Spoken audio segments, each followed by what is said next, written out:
Alright guys, in today's video we are talking about the PlayStation 5 event. A lot of people have been asking me to give my thoughts on when exactly I think Sony is going to announce a new date, because I'm sure, as all of you know by now, the event that was supposed to happen tomorrow has been postponed and Sony has not given a new date yet. So there's some people who are getting a little bit anxious, thinking that maybe there's something going wrong behind the scenes, or does this mean we might not see something till sometime in July or possibly even August now? Are we going to have to wait months? And I just want to kind of address this and give my thoughts on it and what I honestly expect to happen. And so we're going to be talking about that. We're also talking about how the PlayStation 5's main chip is reportedly entering mass production and it's going to be picking up. So that's a clear sign that we are going to see the PlayStation 5 very soon. It's also a clear sign that, production is apparently, going smoothly. There's nothing major getting in the way of it, which is good news. But we're also going to talk a little bit about The Last of Us Part 2 because there are some interesting pieces of information that have come out recently about how accessible this game is, where apparently Naughty Dog went above and beyond when it comes to accessibility, which is always a great thing. We're hearing about the difficulty of the game and how you can customize it, but we're also hearing reports that apparently The Last of Us Part 2 is going to cause your PlayStation 4 to sound pretty much like an air conditioner. Now, this makes me particularly nervous because I've had issues with my console being very loud, the fan running very loudly, and it getting very hot. So definitely going to take some time to talk about that as well. So before we go any further, if you could do me a favor, make sure you hit the like button to show your support and help the video out, and make sure you hit the subscribe button as well so you don't miss any future content. You guys have been doing an absolutely amazing job showing your support here on the channel, and it does not go unnoticed, so thank you. But starting here with this event, people are asking me when I think Sony is going to announce a new date and when I think this event will actually be happening. Well, the first thing I want to tell you that we have to keep in mind is this event was set to happen tomorrow. So not only was Sony ready to pull the trigger, but so were the partners that are going to be at this event. And when you think about that, when you think about how much planning goes into this, how much goes behind it, you have to imagine that as of right now, Sony is most likely trying to get this going as quickly as they possibly can, or at the most appropriate time. I say this because the longer they go pushing off this event, the more of a risk there is that something significant will leak out. And we have to imagine that pretty much everything that Sony planned to show off during this event would be considered significant, possibly showing off the console, showing off new games, obviously, from both first-party, second-party partners, and third-party partners. You just have to imagine that each day that goes by after this event was supposed to take place, there is a great risk that something, probably not everything, although that's not out of the realm of possibility, but something is going to leak, and it really just does start to feel like it is a matter of time. So with that in mind, I'm going to use that as my reasoning for telling people you can probably expect to hear about a new date pretty soon. I just don't think Sony's going to put this off that long. If I had to give a guess as to when I think Sony, at the absolute latest, they would choose to do it now, I would say the first week of July. And I know that sounds like a painful wait for some people, but we cannot assume to know that Sony plans to do it next week or even the week after that. We don't know. I think it is safe to assume that they want to try not to put it off that long, but that's just my worst case scenario. How long would we really have to wait? I think maybe till the first week of July. However, I am expecting to hear something about it as soon as next week. I wouldn't be surprised if we get a new date next week. I don't necessarily expect next week to be when the event happens, but I think that's when we can expect to hear Sony talk about it once again. I could be wrong about that. For all I know, they have no idea. They could just be sitting back and waiting and watching, and then they're going to decide as the days and possibly weeks go on. So I know that there's a lot of people who are disappointed about this, but it is what it is. I don't think anybody can really fault them that much for making the decision. However, I am also understanding of those who look to gaming as an outlet, and there was a lot of people looking forward to this PlayStation 5 event as like a big spark of positivity, something we can all feel good about, and maybe even if it's just temporarily kind of put our minds at ease, I guess. But again, I think it's very understandable why Sony chose to do what they did here. And so I would say we could probably expect to hear about a new date sometime next week. If we don't, then at that point, I would tell you it could be maybe a little while longer than we were expecting. So that's my thoughts on that. But moving on from that, we're talking about the PlayStation 5's main chip entering the final stage of manufacturing. That is according to sources within the semiconductor supply chain cited by DigiTimes, who claims that PS5's main AMD CPU chip will enter testing next week and start to be delivered to downstream manufacturers thereafter. The PS5 will feature a custom 8-core AMD Zen 2 CPU said to be capable of speeds of up to 3.5 GHz. However, these on-paper numbers do not tell the full story, as the PlayStation 5 utilizes variable frequencies referred to as boost, which theoretically allow the console to hit GPU frequencies far higher than expected.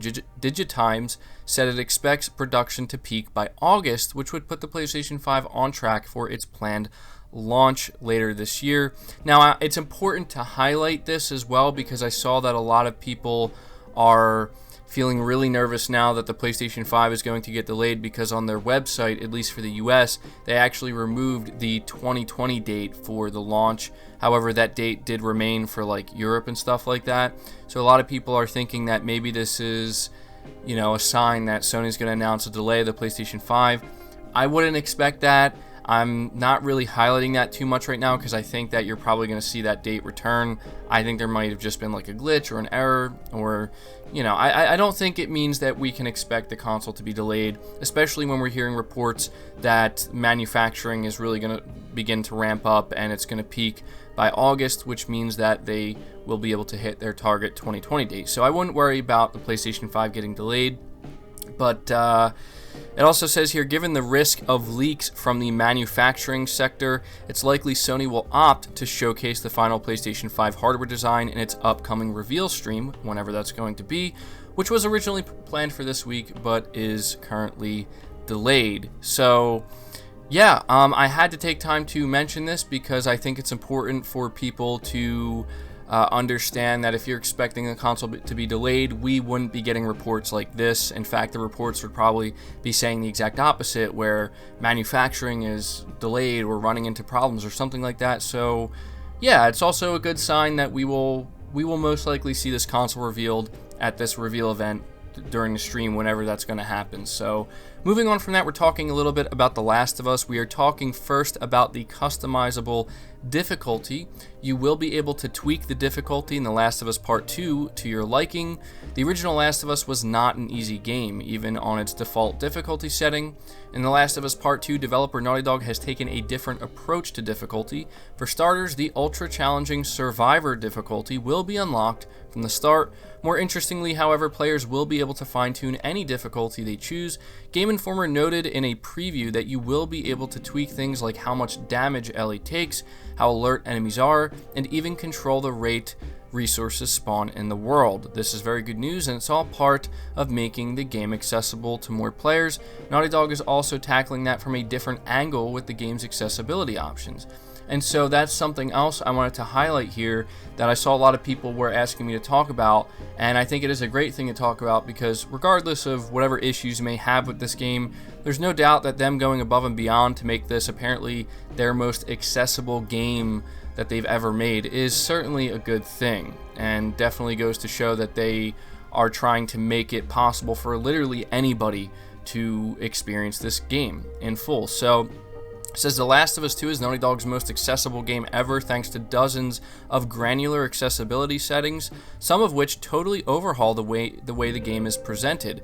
Lead gameplay designer Amelia Schatz and lead system designer Matthew Gallant discussed the game's accessibility options with The Verge. Schatz says that Naughty Dog focused more on accessibility after receiving a letter from an Uncharted 2 fan who couldn't finish a part of the game due to a button-mashing QuickTime event. But while later Uncharted games integrated more options, The Last of Us 2 is on a whole other level for the studio. Accessibility for us is about removing barriers that are keeping players from completing the game. It's not about dumbing down the game or making the game easier. What do our players need in order to play the game in parity with everyone else? With this in mind, Naughty Dog created around 60 accessibility settings for the upcoming sequel, according to The Verge. These range from the usual features like adjustable UI, subtitle colors, and remappable controls, to the more robust, including full text-to-speech support, a magnifying tool which uses the DualShock 4 touchpad, and a high contrast mode designed for the visually impaired. The high contrast filter may be the game's most impressive setting. It completely changes how the world is rendered. Environments are grayed out to make blue-friendly NPCs and red enemies pop out. Gallant says that ground-up features like this filter were only possible because Naughty Dog started planning for them at the start of development. Other Naughty Dog developers discussed the game's focus on accessibility on Twitter, with director Neil Druckmann calling its suite of features industry-defining. In a similar vein, game designer Asher Einhorn said, "For all the incredible design in the game, I think this is going to have the biggest impact in our industry," adding that many more people will be able to play this game than the first. So yeah, I had to take time to highlight this and acknowledge this and applaud Naughty Dog for what they're doing here, because this is something they didn't have to do. And you think about how long this game has been in development, and this is one of the things that clearly was a pretty top priority for them, and so my hat's off to them for doing that. I think it's just such an awesome thing. It's really nice to see both Microsoft and Sony both kind of doing their part, and Nintendo as well, trying to make things as accessible as possible. And I think that Naughty Dog clearly feels very confident in what they're doing here, saying it will be industry defining. So very good stuff that they're doing there. But the final thing we're going to be talking about is how apparently The Last of Us 2 running on a PS4 Pro makes fans louder than usual. Performance is an overall improvement from Uncharted 4. The PlayStation 4 and PlayStation 4 Pro are known to be loud consoles once the fan kicks in, but it seems like The Last of Us Part 2 will take things to a new extreme. Yikes. According to the Washington Post's Gene Park, the first model PlayStation 4 Pro running The Last of Us Part 2 was louder than his air conditioning unit, so much that he had to raise the volume up on the speakers. Things did not improve even in 1080p mode. If The Last of Us Part 2 does this to a clean PlayStation 4 Pro, we can only imagine how loud the old base PlayStation 4 model will be. On a related note, Digital Foundry shared a first technical look at The Last of Us Part 2, confirming the final version of the game runs at 1440p on PlayStation 4 Pro, with performance being an overall improvement over Uncharted 4 despite it still being capped at 30 FPS. And so I did watch that video, and it sounds like they are pretty impressed with the way not only The Last of Us Part 2 looks, but the way it performs as well. I think it definitely looks like a cut above the rest for sure, especially visually speaking. But guys, I gotta tell you right now, this makes me incredibly nervous. My PlayStation 4 Pro already runs so loud, and it's not in a confined space. It's not, and it just gets so loud so frequently. I think I'm nervous, man. Like, I'm nervous. I'm gonna play this game, and I'm gonna play it for like 5 or 6 hours one day, and the fan's just gonna be going on for so long that it's gonna like melt my console or break it. Maybe I'm just being overly paranoid, but I have to say, if there's one thing I am so looking forward to with the PlayStation 5, and I hope it ends up being something that is kind of known for the PlayStation 5, is how quiet it's going to be, how apparently Sony has solved this problem and they are aware that it's a problem. And I know that not everybody has this issue, but you have to understand that there are a lot of people who do have this issue. I happen to be one of those people, and so I'm a little bit nervous about that. Not only is it just obnoxious, right? Like, I've actually experienced that problem. My fan gets so loud I have to turn the volume up a lot louder than I normally would have to just to not hear it. But I literally get nervous that, is this thing just gonna break or overheat, right? It's scary. But hey, it is what it is. So we'll talk about that when we get there. But I just thought I'd let everybody know, if you have a PlayStation 4 Pro that usually runs loud, brace yourself if you plan on playing The Last of Us Part 2. I assume the same can be said for probably Ghost of Tsushima as well. So that's going to do it for the video, guys. It did run a little bit longer than I wanted it to, but I hope you did enjoy it. I hope you did find it informative. So I'm going to ask you guys at this point to leave your thoughts down in the comments below. Let me know what you think about everything we talked about here. Again, leave the video a like if you did enjoy it. Subscribe to the channel if you're new and haven't already. Hit the bell notification icon so you never miss an upload, and feel free to share this video out on top of all that. But until next time, guys, take care.